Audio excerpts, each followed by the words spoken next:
The pistol appeared on the desk like an afterthought, small, elegant, wrapped in a fitted leather holster with gold hardware. The kind of weapon a diplomat might carry, not a soldier. It was the Colt Model 1908, chambered in 380 ACP, and beginning in 1944, the United States Army began issuing it to every general officer in the theater of war.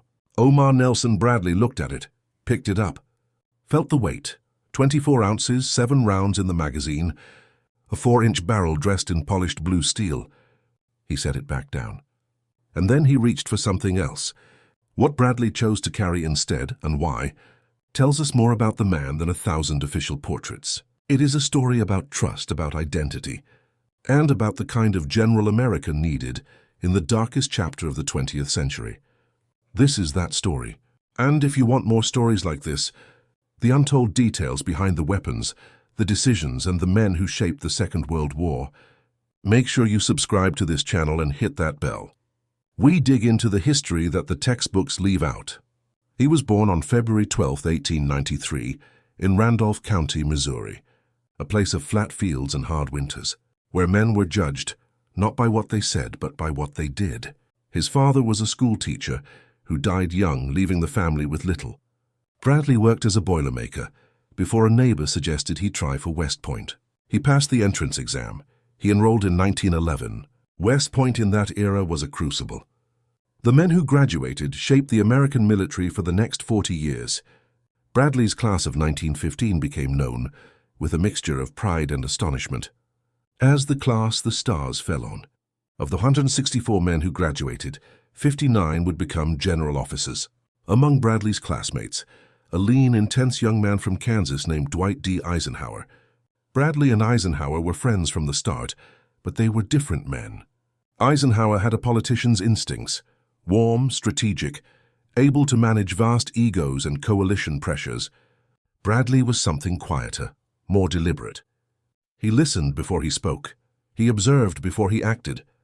He wore no ivory-handled revolvers, no riding crop, no theatrical flourishes. What Bradley carried was harder to see but easier to trust. During World War I, Bradley never went overseas. He guarded copper mines in Montana, a duty that frustrated him deeply. While his classmates earned decorations in France, he turned miles of wire fence and kept order in the American West. It was unglamorous work, but Bradley did it without complaint. That restraint, the willingness to serve where he was needed without demanding to be seen, would define his entire career. Through the 1920s and 1930s, Bradley moved through the Army's peacetime structure with quiet competence. He taught mathematics at West Point. He attended the infantry school at Fort Benning, where a brilliant, difficult instructor named George C. Marshall noticed him. He attended the Command and General Staff College. He moved through assignments that were preparing him, piece by piece, for a war that had not yet begun. When Germany invaded Poland in September 1939, Bradley was a brigadier general at the infantry school. He had never commanded troops in combat. He was 46 years old. The war, if it came to America, would find him near the top of an army that had almost ceased to exist during the Depression years, hollow, underfunded, still learning how to field the mass armies that the 20th century now required. Bradley was about to become essential. Now let us talk about the pistol. In the American military of World War II, generals occupied a unique position in relation to their weapons. Since the days of the Continental Army, general officers had procured their own sidearms, personal choices that reflected personal style. George Patton's ivory-handled revolvers are the most famous example. Theatrical, deliberate, carefully cultivated for effect. By 1944, the Army had decided to standardize the general officer's sidearm. The chosen weapon was the Colt Model 1908 pocket hammerless, a sleek, compact, semi-automatic pistol chambered in 380 ACP and designed by the legendary John Moses Browning. The pistol weighed just 24 ounces. Its internal hammer meant no snagging on clothing. It was small enough to be carried concealed, discreet enough to be worn at formal functions. The Army considered it appropriate for men who were not expected to fight. Approximately 3,100 Model 1908 pistols were issued to American general officers between 1944 and the end of the war. They came with a fitted leather holster, a gold-clasped belt, a lanyard with gold fittings and an ammunition pouch. The whole ensemble was designed to convey rank and gravity, not combat utility. Many generals understood this immediately. In the book The Colt U.S. General Officer's Pistol by Horace Greeley IV, one general wrote with characteristic bluntness, "I gave the Colt automatic pistol caliber .380 to a young lieutenant colonel in my command. I did not consider the Colt .380. I was issued a good pistol. Compared to the commercial Colt 45 which I carried, that sentiment was widely shared." Greeley noted that most general officers treated the .380 as what they privately called a social weapon, something appropriate for reviewing troops, attending dinners, and posing for photographs. For actual combat, for the moments when a man might need to defend his life, they trusted something else. And Bradley trusted the weapon that every American infantryman trusted. The Colt M1911, chambered in .45 ACP, a pistol designed in 1911 for the simple, brutal purpose of stopping a human being who meant to kill you. Why did Bradley's choice of weapon matter? Because Bradley was the kind of general who went where the men were.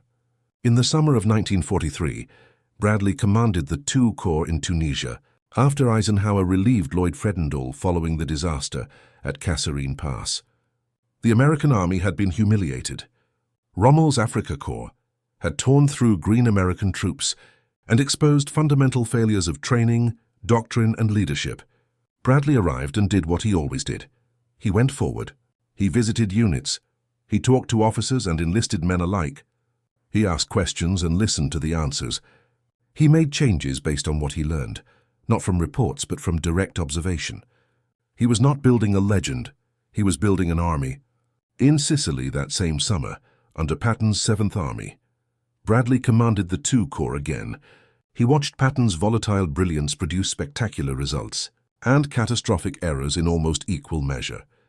He took notes on what worked, on what didn't, on the difference between the kind of leadership that won headlines and the kind that won ground. By the time D-Day approached, Eisenhower trusted Bradley with the entire American ground effort for the invasion of Northwest Europe. On June 6, 1944, Bradley directed the landings from the deck of the USS Augusta, watching through binoculars as the assault waves went ashore at Utah and Omaha. Omaha was a catastrophe that morning. The preliminary naval and aerial bombardment had largely missed its targets. The specially modified tanks that were supposed to lead the assault sank in rough seas. The infantry who made it to the beach found themselves pinned under ferocious German fire, with no cover, no leadership, and no clear way forward. Bradley seriously considered abandoning Omaha and redirecting all forces to Utah. It was one of the most agonizing decisions of his military life. He waited, he watched, and slowly, through individual acts of courage that no general could order, men rising from the sand and moving toward the guns, Omaha Beach began to turn. Bradley was not far from the sound of those guns. He never was. In August 1944, Bradley was elevated to command of the 12th Army Group, ultimately directing 4 American armies, the 1st, 3rd, 9th, and 15th. It was the largest force ever placed under a single American commander. More than 1.3 million soldiers, a logistical and organizational challenge of almost incomprehensible scale. Other commanders at his level retreated to rear area headquarters. They managed from maps and radio traffic. They became administrators of war rather than soldiers. Bradley remained a soldier. He traveled constantly and forward, always forward. He visited divisional headquarters. He stopped at aid stations. He sat with officers over cold coffee and listened to what was happening at the sharp edge of the front. He was famous among his men for this. They called him the GI General, the general who lived like a soldier. And a soldier, in Bradley's view, carried a soldier's weapon.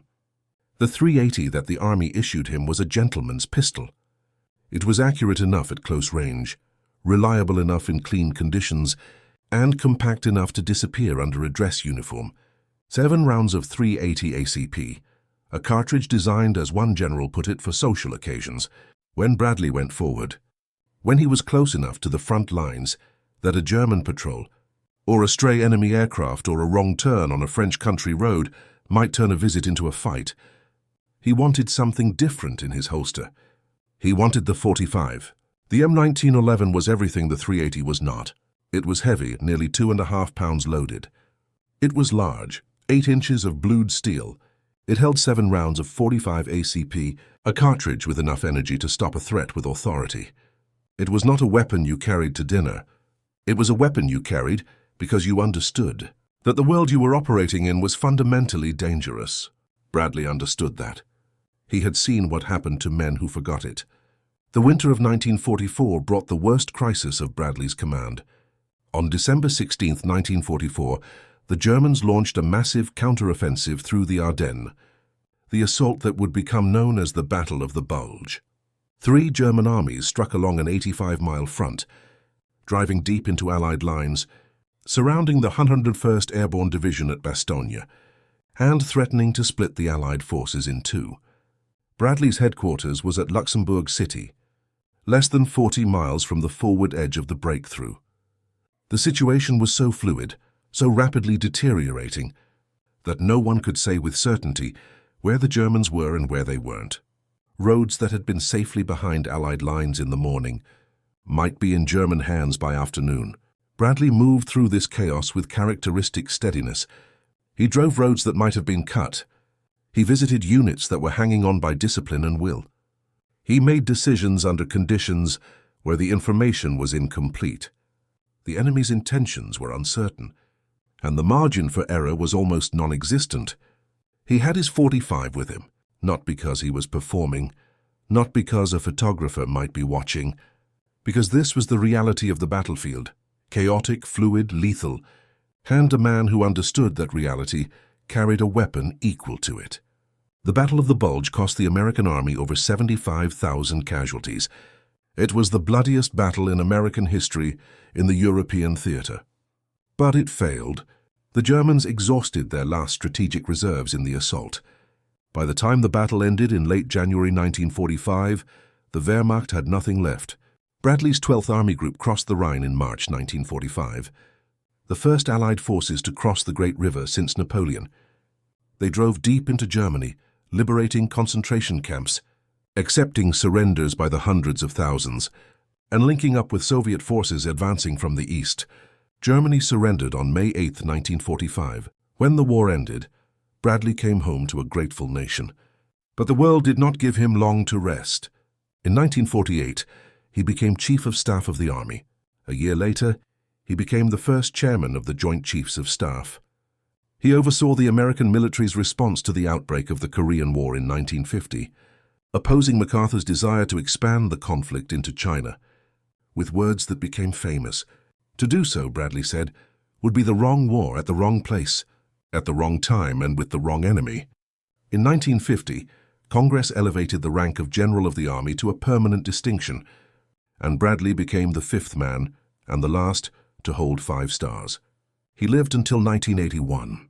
He died at 88 years old in New York City, survived by his second wife and his daughter.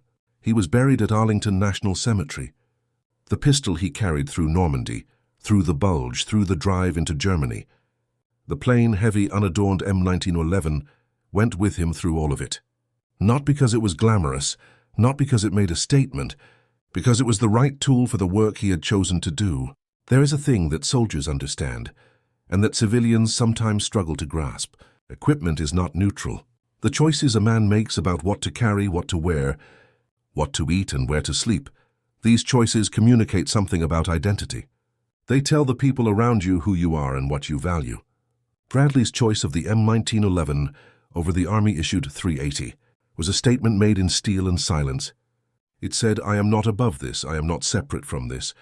I carry what you carry, I face what you face, I am a soldier." The men who served under him felt it.